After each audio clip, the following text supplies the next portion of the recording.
What's up guys, it's Teresa here, and in today's video I'm going to show you how you can change your username for your TikTok, so stay tuned.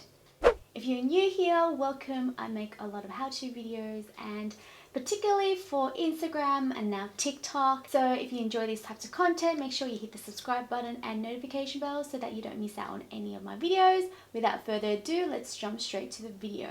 I don't know if you guys know, but TikTok was formerly called Musical.ly, and obviously they've taken over. Say you have set up an account with Musical.ly before and you've got a username now that isn't relevant to you anymore and you want to change it, and I'm going to show you how to do it. First of all, open up your TikTok app, and here I've got mine open already. So you need to hit edit profile, and once you've done that, tap onto your username.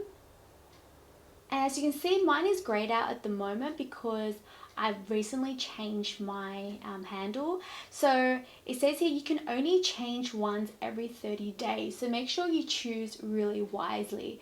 Yeah, that's how you change your username for your account. If you have any questions for me, leave it down in the comment section below. But that's all from me for now, and I will see you on the next one.